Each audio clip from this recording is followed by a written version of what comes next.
안녕하세요. 전 얼마 전 위태로웠던 결혼 생활을 마무리한 40대 여성입니다. 혹시 이런 말을 알고 계신가요? 상상 속의 악은 낭만적이고 다양하지만 실제 악은 단조로우며 뻔하다는 이야기요. 영화 속의 인물들을 보면 악역들은 하나같이 큰 동기나 딱한 사연이 있고는 하잖아요. 협박 때문에 어쩔 수 없이 악행을 저지르기도 하고 모두가 동정할 만큼 불쌍한 과거가 있기도 하고요. 그런데 제 결혼 생활을 망친 악인들에게는 그런 건 없더라고요. 대수롭지 않은 일로 사람의 인생을 망치려 들고 계기가 없어도 옆에 있는 사람을 쉽게 배신하기도 하고 말이에요. 물론 결혼 생활 내내 나쁜 사람들만 있었던 건 아닙니다. 저에게 또 다른 부모가 되어주신 시어머니를 만나게 됐으니까요. 제 시댁은 참 신기한 곳이에요. 이런 선인과 악인이 공존하고 있는 게 어디 쉬운 일인가요? 덕분에 지난 저의 결혼 생활이 참 다채로웠네요. 아마 들으시는 분들도 아주 흥미로우실 거예요. 그럼 제 이야기를 시작하겠습니다. 제 20대는 오로지 가구 하나로 꽉 차 있었습니다. 관련 전공으로 대학을 졸업하고 작은 회사에 경력을 쌓다가 가구 디자인에 빠져 저만의 브랜드를 만들고 싶다는 생각을 했죠. 그렇게 저는 어린 나이에 가구 회사를 창업하게 되었습니다. 회사가 크게 성공했다거나 큰 돈을 벌었다거나 하는 건 아니에요. 창업한 지 5년 정도 되었을 때야 겨우 안정된 수준이었죠. 하지만 참 재밌어요. 제가 좋아하는 일을 하고 무언가 성과를 낸다는 것이요. 그래서 정신없이 일을 하다 보니 저는 어느새 30대의 나이가 되어 있었습니다. 주변의 친구들도 모두 결혼하고 저도 슬슬 쓸쓸함을 느끼던 쯤이었어요. 남편과는 회사의 거래처 담당자로 처음 만나게 됐습니다. 남편도 시어머니와 함께 작은 유통회사를 운영하고 있었거든요. 사장님, 계약서에 이 이미지 선명한 사진으로 변경해보는 건 어떨까요? 제가 생각하기엔 사장님의 가구는 디테일이 큰 매력인데 그 부분을 잘 못 담는 것 같아서요. 혹시 원하신다면 가구 이미지를 촬영할 수 있는 스튜디오를 소개해드릴까요? 와, 제가 가구를 디자인할 때 가장 중요하게 생각하는 디테일인데 그걸 알아주는 분을 만나다니 정말 기뻐요. 혹시 이 가구도 봐주실 수 있나요? 남편은 능력 있고 다정한 사람이었습니다. 막무가내로 달려드는 저와는 반대로 차분하고 조용했죠. 원래 반대는 끌린다는 말도 있잖아요. 남편도 열정적이고 가식 없는 저의 모습에 매력을 느꼈다고 했습니다. 그렇게 저희는 자연스럽게 사귀게 되었고 남편도 저도 나이가 있었기 때문에 1년도 되지 않아 결혼에 꼴이 나게 되었습니다. 저는 제 결혼 생활에 참 만족했습니다. 주변에서는 너무 급하게 결혼을 결정하는 게 아니냐고 우려를 표했지만 화목한 시댁의 분위기가 정말 마음에 들었거든요. 저도 시댁도 사업을 하다 보니 서로 잘 통하는 부분도 많았고 시어머니도 참 존경스러운 분이셨습니다. 벌써 남편이 세상을 떠난 지 30년이 넘었구나. 그 당시에 피덩이 같은 아이들의 빚만 10억이 넘어갔단다. 할 수 있는 것도 없고 세상이 원망스러웠었지. 눈앞이 아득했는데 이제야 겨우 숨이 트이는 것 같구나. 시아버지가 일찍 돌아가시고 혼자 힘으로 사업을 일구면서 자식들을 바르게 키우는데 얼마나 많은 고생이 있었을지 헤아리기도 어려웠죠. 제가 시어머니를 존경했듯 어머니도 저를 존중하고 예쁘게 봐주셨습니다.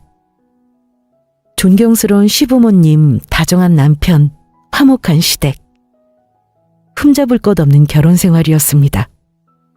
그렇게 만족스러운 생활은 꽤 오래 이어졌습니다. 화목했던 시댁의 분위기가 조금씩 균열을 보인 건 절연했다던 시누이가 나타나고 부터였습니다. 시누이의 존재를 모르고 있던 건 아니었어요. 큰 잘못을 저질러서 가족들과 연을 끊고 산다는 정도는 알고 있었습니다. 요즘 세상이 워낙 다채로우니 저런한 가족 한둘쯤은 있잖아요. 결혼식에도 오지 않길래 정말 연이 끊어졌나 보다 하고 대수롭지 않게 생각했죠. 그러던 어느 날 시어머니의 부름에 시댁에 갔는데 처음 보는 사람이 앉아있더라고요. 올케, 반가워. 우리 처음 보지? 나는 얘 누나 되는 사람이야. 결혼식 못 가봐서 미안해. 내가 해외에 있어서 못 갔네. 내가 어릴 때부터 거의 얘를 키웠다고 봐도 돼. 그러니까 시부모님이다 생각해. 앞으로 우리 잘 지내보자. 그렇게 신우이와 처음 만나게 됐습니다. 신우이는 남편과 닮은 얼굴이었지만 성격은 정반대였습니다. 남편보다 10살은 많은데도 행동거지가 얼마나 가벼운지 첫 만남부터 좋은 인상은 아니었어요. 그리고 그 첫인상은 시간이 지날수록 정확히 맞아떨어졌습니다. 매사에 저에게 질 낮은 신경전을 걸어왔거든요. 제가 맛있는 음식이라도 대접하면 아니, 올케가 뭘 모르는 것 같아서 얘기해주는 건데 이런 고기 같은 건 나이 많은 분들은 별로야. 소화에 얼마나 안 좋은데.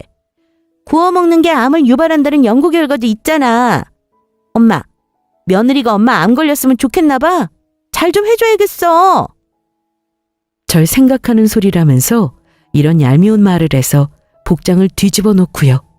또 시댁에 선물이라도 사서 가면 에이, 이거 완전 싸구려인데? 동네 화장품 가게 파는 거지? 그래도 시댁인데 좀 비싸고 좋은 걸 줘야지. 올케는 센스가 부족한 편인가 봐? 아니면 엄마가 너무 편하게 대해줘서 그러는 건가? 아무리 좋고 귀중한 걸 가져가도 도통 만족하는 법이 없었죠. 제 결혼 생활은 순식간에 스트레스 덩어리가 됐습니다. 더 화가 나는 게 뭔 줄 아세요? 중간에 끼어있는 남편의 태도였습니다. 신우이가 바쁜 시어머니를 대신해서 남편을 키웠다는 말은 사실의 모양이더라고요. 연을 끊어 몇 년 동안 못 보기도 했으니 서로 얼마나 애틋하던지 제가 신우이에게 화가 나 불만을 쏟아놓으면 남편은 눈썹이 축 처진 불쌍한 얼굴이 되었죠. 미안해 자기야. 우리 누나가 나쁜 사람은 아니야. 사실 누나가 지금까지 힘든 일이 많았어.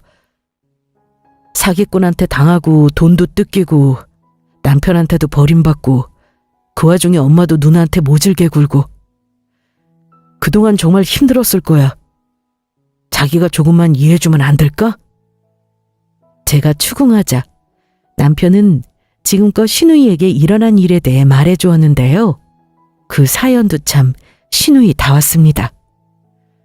신우이가 바람을 피워 남편에게 이혼당했다는 거였죠. 양육권도 뺏기고 거액의 위자료도 감당해야 하는 바람에 분노한 시어머니가 빚을 갚아주는 대신 연을 끊어버렸다는 이야기도요. 남편은 상간남이 처음부터 누나를 괴롭히려는 사기꾼이었다고 분통 터져 했지만 저는 글쎄요. 아무리 이야기를 들어도 처음부터 바람을 피운 신우이 잘못이라는 생각밖에 안 들더라고요. 신우이도 그렇게 생각하셨으니 연을 끊기까지 했겠죠. 어찌됐든 신우이를 다시 받아들인 건 시어머니의 선택이니 제가 할 수 있는 건 별로 없었습니다. 최대한 신우이와 엮이는 일을 줄이는 수밖에요. 다행히 시어머니가 중간에서 잘 중재해 주셔서 1년에 마주치는 일은 몇 번 없었습니다. 올케, 이 나물 너무 짜다. 우리 엄마 너 그만 좀 못해? 네가 언제부터 날 그렇게 생각했다고? 왜 자꾸 말도 안 되는 말로 괴롭히는 거야? 어? 네 동생도 너처럼 이혼시키고 싶어서? 아니, 엄마. 그게 아니라. 지금부터 입 닫고 밥이나 먹어. 알겠어? 신우이가 시비를 걸 때마다 시어머니가 나서서 야단치시는데 얼마나 속이 시원하던지요. 우유부단한 남편 대신 시어머니가 더 든든할 지경이었다니까요. 그렇게 철없는 신우이를 제외하고는 여전히 평범한 결혼 생활이 지속되던 어느 날이었습니다. 지난 10년간 평범했던 저의 회사가 업계의 호황을 맞아 크게 성장하는 시기가 찾아왔습니다. 저는 눈코 뜰 새 없이 바빠졌죠. 남편도 회사에 합류해서 일을 도왔지만 정말 바빴어요. 일주일에 집에 들어가는 날이 3번은 됐을까요? 몸은 힘들었지만 부부가 함께하며 참 뿌듯했습니다. 성취감이 엄청났거든요. 그리고 한 2, 3년쯤 지나자 회사는 몰라보게 성장해 있었습니다. 새롭게 건물 하나를 올릴 수 있을 정도로요. 어느 정도 바쁜 시기가 지나고 그동안 고생한 것을 치하할 겸 시댁 식구들과 함께 식사를 하기로 한 자리였습니다. 네가 무슨 사업이야? 사업이 애들 장난인 것 같아? 만약 하고 싶은 게 있으면 내 밑으로 들어와서 아래에서부터 차근차근 배워라. 너 아직도 늦지 않았어. 한 10년 열심히 하면 보는 눈도 키울 수 있고 사업을 할 자본도 모을 수 있을 거다. 엄마, 언제까지 남의 물건 팔아주면서 돈 벌 거야? 엄마처럼 그렇게 꽉 막혀 있으니까 우리가 이렇게 제자리 걸음인 거야. 옳게 보고 느끼는 거 없어? 너 옛날부터 센스 하나는 타고났던 거 알지? 내가 돈 많이 벌어서 호강시켜 줄 테니까 사업 자금 조금만 도와줘. 기분 좋은 자리였지만 저는 지끈거리는 머리를 붙잡을 수밖에 없었습니다. 오랜만에 만난 시누이가 여전히 철이 없었거든요. 제가 새롭게 건물을 올렸다는 소식을 듣고 시누이가 크게 질투했다는 이야기를 듣기는 했습니다. 하지만 사업을 시작하겠다고 나선 건 제 예상을 한참을 벗어난 일이었죠. 시어머니도 당황하신 것 같았습니다. 그도 그럴 게 시누이는 대학 졸업 후 곧바로 결혼해 별다른 경력이 없는 상태였습니다. 시어머니가 몇 번이나 회사에 들어와 일을 배우라고 할 때는 시큰둥하더니 갑자기 사업이라니요. 심지어 시누이가 차리겠다는 회사는 저와 같은 가구 회사였습니다. 저는 굉장히 불쾌했습니다. 제가 하는 일이 얼마나 만만해 보였으면 이럴까 싶었죠. 심지어 시누이는 새로 지은 제 건물에서 사업을 하고 싶다고 하더라고요. 저는 당연히 거절했습니다. 시누이가 사업을 하겠다면 말릴 수야 없지만 직접 경험하면서 뼈저리게 느껴봐야 한다고 생각했으니까요. 그리고 그 제안을 거절한 걸 계기로 시누이와의 관계는 완전히 틀어졌습니다. 솔직한 마음으로 차라리 다행이라고 생각했죠. 제 인생이 도움이 되는 사람이 아니었으니 보지 않고 산다면 저는 좋았으니까요. 문제라면 남편의 태도였습니다. 당신 누나한테 너무한 거 아니야? 건물 한 구석 내어주는 게 그렇게 어려운 일도 아니잖아. 안 그래도 새롭게 시작해보려고 하는 건데 그렇게 모질게 굴 필요가 있어? 그 건물은 명확한 용도가 있는 건물이야. 한 구석이라도 그렇게 갑자기 내놓으라면 줄 수 있는 게 아니라고. 10년 넘게 회사 생활한 당신이 더 잘 알잖아. 처음부터 남편의 우유부단함을 잘 잡았어야 했을까요? 결혼 전 똑똑하던 남편은 시누이가 불쌍하다는 생각에 눈이 먼 것 같았어요. 남편은 눈앞에 뻔히 보이는 판단도 제대로 내리지 못하고 누나를 쫓아다니며 매사에 도움을 주고 싶어 했습니다. 시간이 지날수록 시누이와 관계는 점차 파국으로 치달았고 남편과도 서운함이 쌓이기 시작했습니다. 그렇게 위태로운 결혼 생활이 이어지던 어느 날이었습니다. 인생사 세웅지마라는 말이 맞을까요? 제 사업이 호황을 거두는 시기가 있었듯이 불황을 겪는 시기도 찾아왔습니다. 이상하게도 정상적으로 운영되던 자금이 막히고 투자금도 부족해졌죠. 반면에 시누이 회사는 새로운 투자자를 만나 화려하게 신규 사업을 시작했다는 소문이 돌았습니다. 투자자는 어마어마한 자금을 가진 것으로 업계에서 유명한 여자였어요. 유명한 사람들이 그렇듯 사생활을 두고 여러 안 좋은 소문이 도는 사람이기도 했죠. 시누이의 사업이 투자받을 수준이 아니라는 걸 알고 있었기에 수상했지만 저는 대수롭지 않게 생각했습니다. 불안함을 느낀 건 남편과의 관계가 부쩍 소원해진 것을 느낀 후부터였습니다. 자기야, 이번 주말에 시간 어때? 오랜만에 시간이 비는데 강원도로 여행 다녀올까? 나도 당신도 요즘 너무 무리했잖아. 당신이 좋아하는 음식 잔뜩 먹고 오자. 됐어. 바쁜데 무슨 여행이야. 이번 주말에 투자자 미팅 있어. 신우이의 회사 일이 바빠지면서 남편은 본격적으로 신우이의 사업을 돕기 시작했습니다. 생전 술이라고는 모르던 남편은 자주 만취 상태로 들어왔고 심지어 외박하는 날도 있었죠. 그러던 어느 날이었습니다. 저는 늦은 밤까지 회사 일에 지어 잠을 이루지 못하고 있었습니다. 그러다 문득 불길한 느낌이 들었죠. 남편이 그날도 집에 들어오지 않은 겁니다. 평소에도 자주 신우이의 집에서 자고 오거나 회사에서 밤을 새웠지만 그날은 정말 뭔가 이상했어요. 예감이 안 좋았달까요? 전화나 문자를 남겨도 연락이 되지 않았습니다. 저는 안 좋은 생각을 하면서 하루를 꼬박 세울 수밖에 없었죠. 그리고 언제나 그렇듯 불길한 예감은 맞아떨어지더라고요. 점심이 지난 오후 시어머니께 전화 한 통이 걸려왔습니다. 첫 마디부터 지금껏 듣지 못한 다급하고 걱정스런 목소리였습니다. 몸은 괜찮은 거야? 전화를 받는 걸 보니 그래도 의식은 있는 모양이구나. 다행이다, 다행이야. 네 남편은 어떠니? 사고가 났으면 나한테 가장 먼저 연락했어야지. 내가 너희 이야기를 다른 사람을 통해 들어야겠어? 네?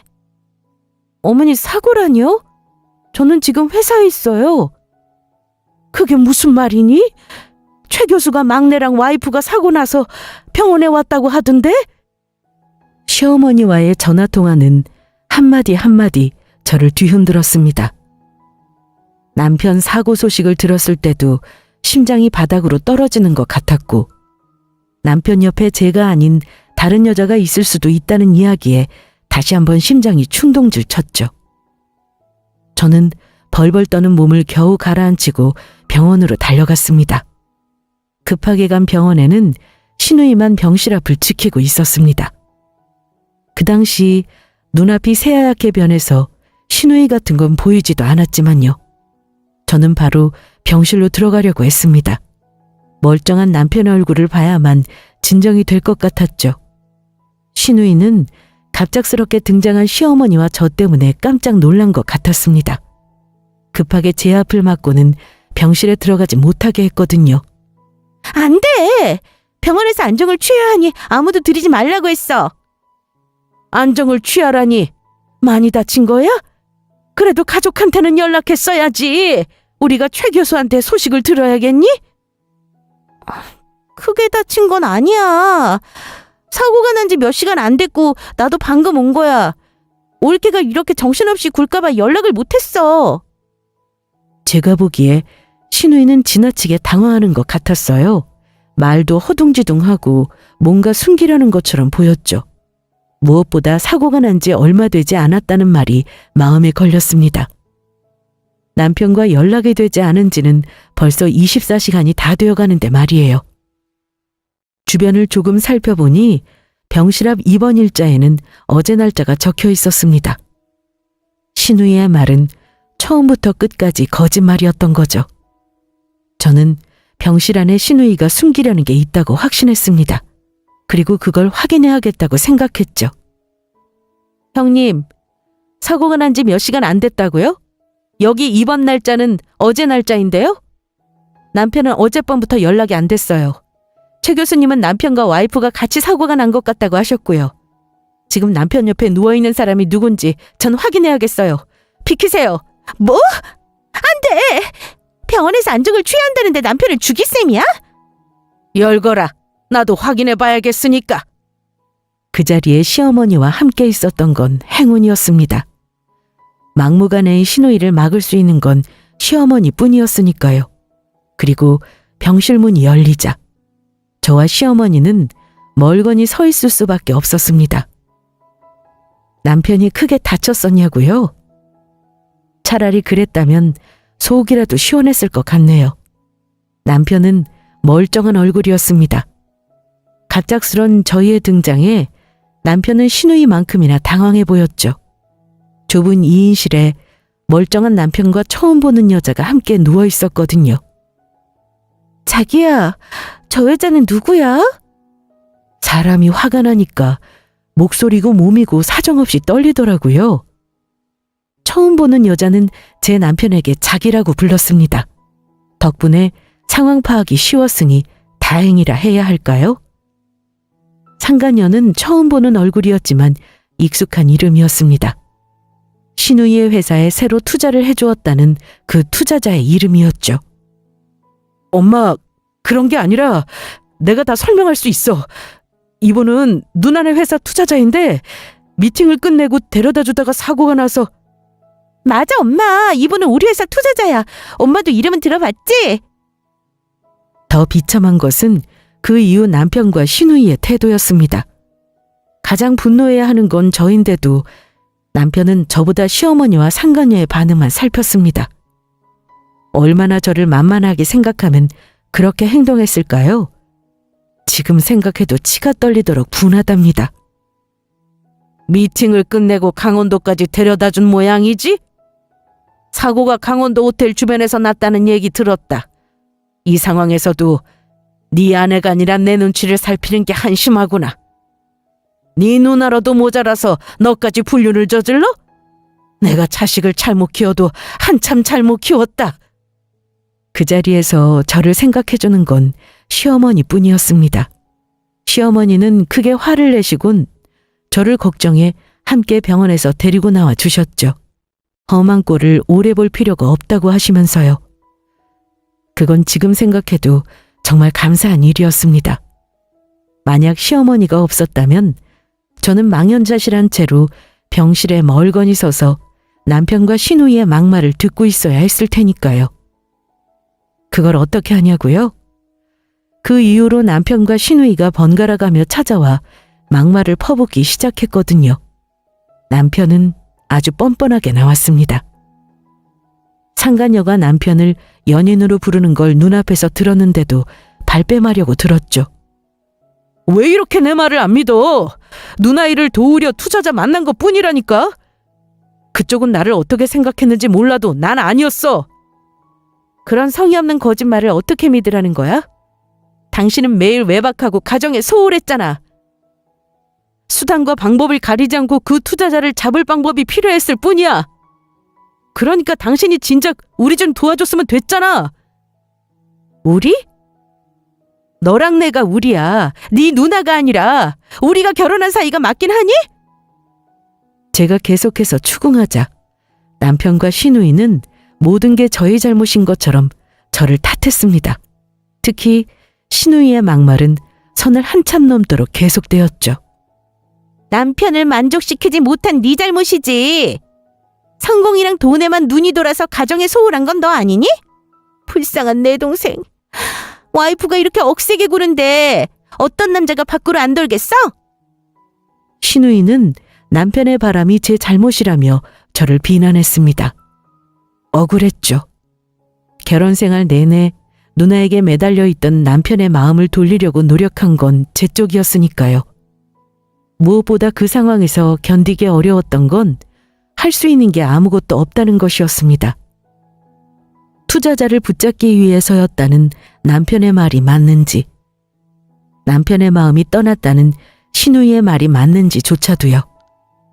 어쩌면 답은 정해져 있지만 바람이 아니라는 남편의 말을 믿고 싶었던 건지도 모르겠습니다. 상황이 생각한 것보다 복잡하다는 걸 알게 된 건 남편의 상간녀가 회사에서 찾아오고부터였습니다. 이곳이 당신 회사였군요. 상간녀는 저를 처음 보자마자 알 수 없는 말을 했습니다. 왜인지 저보다도 더 배신감을 느끼는 얼굴을 하고 있었죠. 믿으실지 모르지만 저는 그 사람이 유부남인지 몰랐습니다. 저도 어이가 없어서 찾아온 거예요. 솔직히 안 좋게 들리실 걸 알지만 가벼운 만남이었어요. 그쪽은 간절하게 투자를 원했고 저는 담보를 받고 돈을 빌려드렸을 뿐입니다. 그 사이에 잠깐 즐긴 것도 사실이고요. 변명할 생각은 없었는데 얘기하다 보니 다 변명뿐이네요. 본의 아니게 피해를 드려서 죄송합니다. 이 말은 진심이에요. 상간녀는 소문과는 확연히 다른 사람이었습니다. 외국에서 살아 개방적인 사고 덕에 안 좋은 풍문에 휩싸여 있을 뿐 나쁜 사람인 것 같지는 않았습니다. 그녀는 저에게 재차 사과하고는 제가 알고 싶던 사건의 전말에 대해 알려주었습니다. 그 사람들 조심하세요. 특히 당신 시누이를요. 당신에 대한 원한이 가득한가 보던데 알고 있나요? 최근에 회사 사정이 많이 안 좋아졌죠? 상간녀가 들려주는 얘기는 충격적이었습니다. 그들이 꾸미고 있는 건 투자금과 바람. 그 정도 수준이 아니었거든요. 투자처 사장이 당신 회사의 자금줄을 막아달라고 부탁했어요. 경쟁사를 견제하나 보다 했는데 이제야 퍼즐이 맞네요. 게다가 그 자식을 소개해 준 것도 당신 시누이예요. 저는 애인을 찾고 있었는데 떡하니 유부남을 소개해 주다니 이상하지 않아요? 최근 회사가 겪는 위기부터 남편의 바람까지 모두 시누이의 계략이라고 생각하니 정말 피가 거꾸로 솟더라고요. 아직도 그때를 생각하면 속에서 열불이 나는 느낌입니다. 다행인 건 앞에 앉아있는 상간녀도 저랑 똑같이 화가 잔뜩 난 표정이라는 걸까요? 우습게도 그게 조금 위안이 되었습니다. 심지어 그들의 만행은 그게 끝이 아니었습니다. 제가 찾아온 건 이것 때문이에요. 저는 더 이상 그 사람들이랑 엮이기 싫거든요. 근데 투자를 한 입장이라 계속 얼굴을 봐야 하죠. 이걸 좀 봐주시겠어요? 그녀는 가방에서 서류 한 장을 꺼내서 보여주었습니다. 가장 위쪽에 투자 계약서라고 크게 적혀 있었죠. 처음에는 무슨 뜻으로 이걸 보여주는 건지 알아보지 못했습니다. 하지만 천천히 살펴보자 서류에는 익숙한 회사의 이름이 적혀 있었습니다. 담보라고 적힌 부분에 말이죠. 설마 시어머니의 회사를 투자금의 담보로 걸었다는 건가요? 이 사람들 미친 거 아니에요? 그게 다가 아니에요. 당신의 건물도 담보로 걸려고 했죠. 아직 입주도 안 된 건물이라 성사는 안 됐지만요. 제 건물을 그 사람들이 어떻게 담보로 걸어요? 그 자식이 건물 문서를 가지고 있던데요. 알고 계신 게 없나요? 그때 번뜩 떠오르는 게 있었습니다. 건물을 막 계약하고 바쁠 시기에 남편이 제 회사의 일을 도왔던 것을요. 남편은 그때 얻은 건물 문서로 시누이 회사의 투자금을 마련하려고 시도했던 것 같습니다. 그리고 그게 마땅치 않자 시어머니의 회사를 담보로 걸기까지 했죠. 결혼 전 똑똑했던 남편이 벌인 일이라고는 믿을 수 없을 만큼 무모하고 멍청한 행동이었습니다. 조심하세요. 조금만 시간이 지나고 건물이 완공되면 그 자식이 가진 문서는 담보로 충분해질 테니까. 갑작스럽게 찾아온 그녀는 그렇게 마지막까지 금 같은 조언을 남기고 돌아갔습니다. 그녀가 떠나고 천천히 생각해보자 그제야 모든 상황이 맞춰지는 것 같았죠.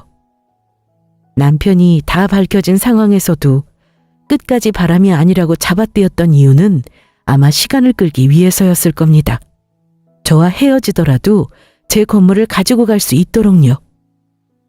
시누이가 남편의 바람이 저의 탓이라며 비난한 이유는 제가 남편의 외도로 스스로 고통받기를 바랐기 때문이고요. 머릿속이 정리가 되자 모든 게 선명해졌습니다. 두 남매의 의도와 앞으로의 계획까지도요. 저는 복수를 다짐했습니다.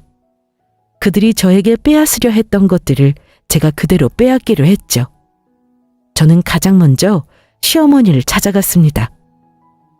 제 편을 들어주길 바라는 건 아니었어요. 그저 도의적인 마음이었죠. 그 쓰레기들이 시어머니의 회사에 어떤 짓을 했는지, 그리고 제가 어떤 일을 벌일지 미리 알려드려야 할 것 같았으니까요.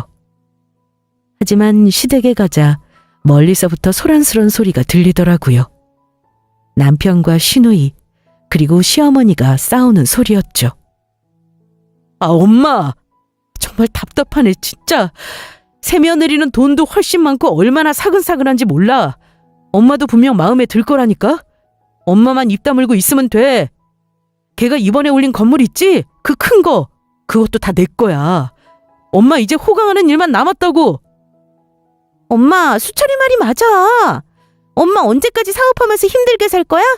이제 쉬면서 남은 여생 편하게 살아야지. 잠자코 있다가 수철이 이혼만 하면 우리 다 팔자 피는 거야. 이 천하의 나쁜 것들. 어떻게 죽은 너희 아빠랑 그렇게 똑같니? 하늘이 무섭지도 않아? 편하게 사는 거 다 필요 없다. 정직하게 사는 게 중요한 거지. 얼른 네 아내한테 가서 용서나 빌어. 이 천하의 망나니 같은 자식 같으니. 시어머니는 얼굴이 빨갛게 달아올라서는 제가 없는 자리에서도 제 편을 들어주고 계셨어요. 돌아보면 신우이가 저를 괴롭힐 때도, 병원에서 남편의 외도를 목격했을 때도 저를 생각해 준 건 시어머니셨죠. 저는 복수의 완벽한 타이밍을 기다리고 있었지만 시어머니 앞에서도 막말을 일삼는 쓰레기들을 보자 더 이상 참을 수가 없었습니다. 당장 시대관으로 쳐들어갔죠. 야, 이 쓰레기 같은 것들아! 너희가 사람이니? 어떻게 낳아준 어머니한테까지 이런 짓을 할 수가 있어? 뭐? 어머니의 회사를 담보로 잡아? 그리고 건물? 내가 너한테 단돈 몇 푼이라도 뺏길 줄 알아? 꿈 깨! 저는 그 사람들의 눈앞에 상간녀에게서 받은 투자 계약서를 뿌렸습니다. 두 남매는 엄청 당황하더라고요. 하지만 서로 눈을 대굴대굴 굴리더니 이내 태연한 태도를 보였습니다. 에이, 완전 망했네. 됐어. 그놈의 건물 있어도 그만, 없어도 그만이야. 그 사람은 재벌 출신이야. 회사 담보로 잡은 게 뭐 어때서? 어차피 나랑 결혼하면 다 내 것인데. 네 건물 뺏을 수 있을 때까지만 버티려고 했는데 아쉽게 됐네. 이혼하라면 해도 돼. 우리 결혼하고 네 회사 3배는 컸더라. 재산 분할 많이 받을 수 있겠어? 언제 이혼할까? 저와 이혼해도 부자인 상간녀와 결혼하면 될 거라고 생각하는 것 같았죠. 벌써 이혼 후 재산 분할까지 자세하게도 알아본 상태였습니다. 신우이 역시 악독했습니다. 남편이 바람 피운 건 제 잘못이라더니 남편과 투자자를 이어준 것이 자신임을 순순히 털어놓았죠. 기분이 좀 어때, 올케? 전 남편이 내가 바람 피웠을 때 엄청 힘들어하더라고. 지금이라도 다시 돌아와달라고 얼마나 붙잡던지. 올케도 지금이라도 내 동생 바지가랑이라도 붙잡아봐. 혹시 돌아와 줄지 알아? 걔 여자친구 젊고 예쁜데 너 같은 게 보일진 모르겠지만, 그러니까 마음씨를 곱게 썼어야지. 같이 잘 살면 좀 좋아? 돈에 미쳐선 가족이고 뭐고 다 버리니까 이런 꼴을 당하는 거야. 앞으로 명심하고 살아. 그 불효자들은 시어머니 앞에서도 할 말 못할 말을 가리지 못하고 마구 쏟아내었습니다. 표정도 희열에 가득한 게 이 순간만을 기다린 것 같더라고요. 그 뻔뻔한 태도에 머리가 뒤집어질 만큼 화가 난 게 사실이지만 더 신경 쓰이는 게 있었죠. 숨겨진 사실이 드러날수록 점점 얼굴이 새하얗게 질려가는 시어머니 말입니다.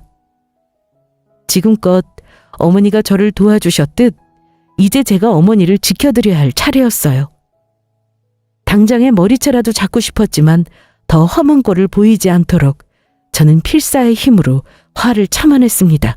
그리고 두 사람을 별말 없이 시댁에서 쫓아냈죠. 두 남매가 돌아가자 시어머니는 바닥에 털썩 주저앉으셨습니다. 어머니, 괜찮으세요? 이게 다 무슨 일인지 모르겠구나. 나한테까지도 저렇게 뻔뻔하게 구는데 너는 그동안 얼마나 마음고생이 많았니? 내가 네 마음을 잘 안단다. 어떻게든 잘 키워보려고 했는데 씨도둑은 못한다는 옛말이 정말 맞는구나. 귀한 네가 이런 집구석에 시집와서 험한 꼴을 보느라 고생이 많았어. 정말 미안하다. 시어머니는 되려 저를 따뜻하게 안아주셨습니다. 그리고 진심으로 저에게 사과하셨죠. 이 사태가 벌어지고 난 후 처음으로 받은 사과였는데 남편도 시누이도 아닌 시어머니께 받는 게 참 아이러니한 일이었습니다. 상황이 진정되자 시어머니는 긴 얘기를 해주셨는데요. 시어머니가 아주 젊었을 적 이야기였습니다. 네 시아버지 되는 사람은 정말 망나니가 따로 없었다. 애 둘을 낳는 동안 만난 여자만 한 트럭에 넘었지. 뒤를 쫓아다니는 것도 하루 이틀이지. 나중에는 그냥 포기하게 되더구나. 나는 남편이 없다 하고 살았다. 명이 짧아 일찍 갔으니 다행이지. 아니었다면 내가 먼저 갔을 거야. 오래된 일이지만 나한테는 너무 힘든 기억이었다. 근데 첫째가 바람을 피워서 이혼을 한다니까 눈이 뒤집히더구나. 오래전 이야기였지만 시어머니의 눈가에는 서글픈 눈물이 맺혀 있었습니다. 그제야 왜 시누이와 절영까지 갔었는지, 왜 저의 편을 들어주셨는지 알 것 같았죠. 지금까지 시어머니의 속이 얼마나 까맣게 타들어갔었을지도요. 어머니, 죄송하지만 저는 참고 살 수는 없어요. 수철 씨와 이혼할 거예요. 그래, 잘 생각했다. 그때 이혼하지 않은 걸 나도 아직 후회하고 있으니까. 너는 능력도 있으니 그런 못난 놈은 버리고 자유롭게 살아라. 시어머니의 말씀은 젊을 적 자신에게 해주는 말처럼 속 시원하게 들렸습니다. 그제야 저는 한 손에 쥐고 있던 투자 서류를 시어머니께 보여드릴 수 있었죠.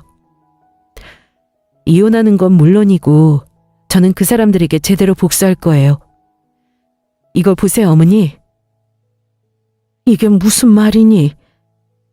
수철이랑 소연이가 우리 회사를 탐보로 걸었다고? 죄송합니다. 이렇게 알려드리고 싶지는 않았는데. 두 사람이 투자금을 벌자고 일을 벌인 것 같아요. 저도 방금 알고 오는 길이에요. 내가 자식을 잘못 키운 죄로 아버지가 물려주신 회사까지 있는구나. 아이고. 걱정하지 마세요. 어머니, 제가 다 생각이 있으니까요. 그러려면 어머니의 도움이 필요해요. 도와주실 수 있나요? 시어머니는 침잠한 표정으로 앞으로의 상황에 협조하겠다며 약조해 주셨습니다. 그리고 진정한 저의 복수가 시작되었죠. 저는 얼마 후 시누이와 남편의 회사에 찾아갔습니다. 한 발을 들이기도 전에 득달같이 달려와서 저를 막았지만요. 네가 여기 왜 왔니? 설마 정말로 수철이 바짓가랑이라도 붙잡아 보려고? 오, 너무 재밌겠다 얘. 수철아, 얼른 나와봐 수철아. 누나 왜? 야, 네가 여기가 어디라고 쫓아와? 이게 쪽팔린 줄도 모르고 당장 안 꺼져? 저를 비웃으면서 이죽거리는 게 얼마나 얄밉던지요. 저는 다시 한번 투자 계약서를 내밀었습니다. 그리고 아주 당당하게 말했죠. 왜? 투자자가 자기가 투자하는 회사에 오는 게 어디가 어때서? 뭐? 투자자? 우리가 투자라고 할 땐 들은 척도 안 하더니 이게 무슨 헛소... 아니 이게 뭐야? 왜 투자자 이름이 네 이름으로 되어 있어? 당신의 소중한 투자자한테서 인계받았거든. 이제부터 내가 당신들 투자자야. 그리고 나는 이 투자 계약을 해지하러 왔고. 제가 그 사람들에게 보여준 서류에는 이미 계약자가 전 투자자에서 저의 이름으로 변경되어 있었습니다. 그때 그녀가 저희 회사로 찾아온 용건이 바로 이거였거든요. 남편과 시누이는 대번의 얼굴이 새하얗게 변해서는 불이 나게 전화를 걸었죠. 아이씨, 왜 전화를 안 받아? 미치겠네 진짜. 뭐야, 안 받아? 빨리 다시 전화해봐. 메신저도 다 지워졌는데? 하지만 해외로 떠날 거라던 그녀가 전화를 받을 리가 없었죠. 시간이 지나도 연락이 되지 않자 그 쓰레기들은 꽤 초조해 하더라고요. 잘 알지도 못하는 법 이야기를 꺼낼 만큼요. 아니, 우리 동의 없이 투자자가 막 변경해도 되는 거야? 불법 아니냐고! 내가 돈 주고 투자 증서를 산 건데 무슨 문제가 있겠어? 게다가 이 투자 계약 바로 해지할 거거든. 투자 조건이 변경되면 곧바로 상환해야 한다는 문구 보이지? 뭐? 투자 조건이 변경돼? 어머니 회사가 담보가 될 수 있었던 건 당신이 공동대표였기 때문에 가능했던 거잖아? 근데 지금은 아니니까 당연히 해지해야지. 특별히 한 달 줄게. 투자금 5억. 상환하지 않으면 이 회사는 문을 닫게 될 거야. 난 공동대표가 맞는데 좀 알아듣게 말을 해봐. 내가 왜? 잘 모르겠으면 변호사라도 찾아가 보든지. 한 달 동안 알아보려면 부지런해야겠어? 남편은 이미 시어머니의 회사에서 퇴사 처리가 되어 있었는데 그것도 모르는 모양이더라고요. 자세히 알려줄까 하다가 좋아하는 법 공부 좀 더 하라고 내버려 두었습니다. 그들은 여기저기 부산스럽게 다니면서 상황을 타개할 방법을 찾았지만 그런 건 없었습니다.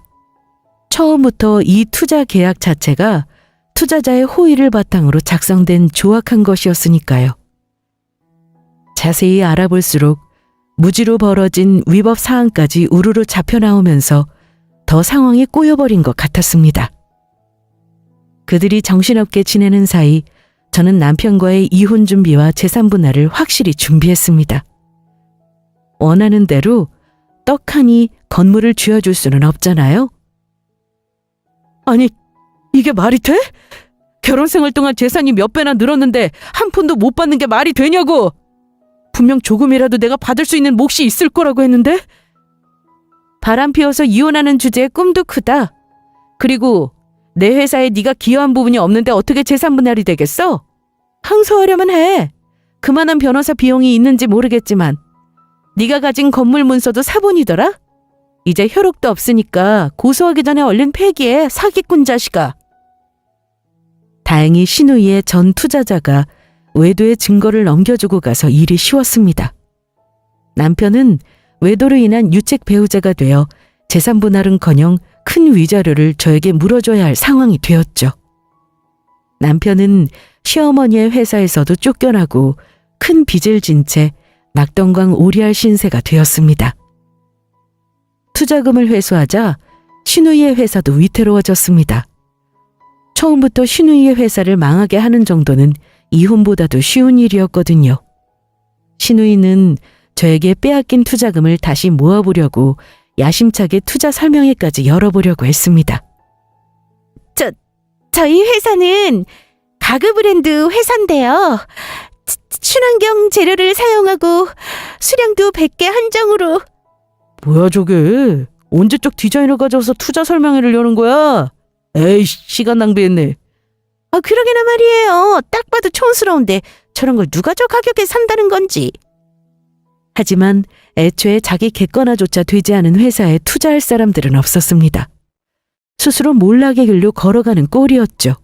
거기에 제가 조금 부채질하고 압박을 가하자 신우이는 1년도 되지 않아 잔뜩 빚을 진 채 회사의 문을 닫아야 했습니다. 어머니, 저랑 누나 좀 도와주세요. 빚이 벌써 10억이 넘어간다고요. 이러다가는 파산까지 할 것 같아요. 네? 한 번만 도와주세요.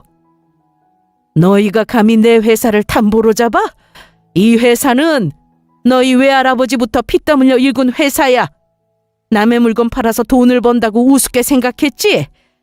지금까지 너무 오냐오냐 자라서 현실을 모르는 것 같구나. 파산하던 길바닥에 나앉던 알아서 하고 연락하지 말거라. 신우이와 남편은 시어머니에게 매달렸지만 시어머니는 냉정하게 돌아서셨습니다. 집의 문을 걸어 잠그고 연락도 하지 말라고 단호하게 못을 박으셨죠. 엄마, 적당히 좀 하세요. 이제 엄마도 다 늙었어요. 혼자 쓸쓸히 여생을 보내실 거예요? 자식들이 곁에 있어야죠. 저랑 수철이 둘 다 연을 끊으면 누가 손해일 것 같아요? 애원이 통하지 않자 신우이는 시어머니를 상대로도 협박했습니다. 하지만 시어머니는 눈깜짝도 하지 않으셨죠. 너희 같은 자식들 믿고 가슴을 졸이면서 사느니 없는 게 낫다. 이제 마음고생은 지긋지긋해. 남은 여생은 자식들 뒷바라지 말고 자유롭게 살아보련다. 형님, 어머니 걱정은 마세요. 제가 부모님처럼 모시면서 평생 잘할 테니까요. 이혼 후 시간이 지났지만 저는 아직도 시어머니를 모시고 함께 살고 있습니다. 친정 부모님도 일찍 돌아가셨는데 서로 의지하고 살면 정말 좋은 일이죠. 남편과 시누이는 시어머니에게 여러 번 매달리다가 결국 파산 신청을 하고 비루한 삶을 살고 있는 것 같았습니다. 아직도 여기저기 저나 시어머니 욕을 하고 다닌다고 하니 비루한 삶이 맞지 않겠어요? 신혼 초에 그런 생각을 한 적이 있었습니다. 다정한 남편, 존경스러운 시부모님, 화목한 시댁을 가졌으니 저는 흠잡을 것 하나 없는 완벽한 결혼 생활을 하고 있다고요. 지금은 저에게 그것 중 하나도 남아있지 않습니다. 다정한 남편이라고 믿었던 작자는 제 뒤통수를 노리는 배신자였고, 시댁의 화목함은 시누이로 인해 완전히 깨졌으며 무엇보다 시어머니와 저를 연결하는 어떤 고리도 남아있지 않았으니까요. 하지만 그때와 비교해서 제가 불행하다고 할 수는 없을 것 같아요. 눈을 가린 채 아슬아슬하게 이어가는 생활보다는 하고 싶은 것을 하고 자유롭게 살아가는 게 중요한 거 아니겠어요? 저는 현재의 삶에 만족하고 있어요. 사업을 마음껏 펼치며 성취감을 느끼고 시어머니와도 더욱 단단한 관계를 맺었으니까요. 여러분, 혹시 주변에 자신을 망치려는 이가 있거든 이것을 꼭 기억하세요. 그 이유가 무엇이든지 여러분은 신경 쓸 필요가 없다는 것을요. 분명히 한심하고 별 볼 일 없는 이유일 테니까요. 그저 악인들은 스스로 멸망의 길로 걸어가도록 두고 여러분들은 자신의 삶을 마음껏 즐기셨으면 합니다. 이제 저도 새로 주어진 것들에 만족하며 삶을 살아가려 합니다. 들으시는 분들도 스스로를 아끼고 자신에게 집중하는 삶을 살아가셨으면 좋겠습니다. 그럼 지금까지 저의 긴 이야기를 들어주셔서 감사합니다. 모두 행복하세요.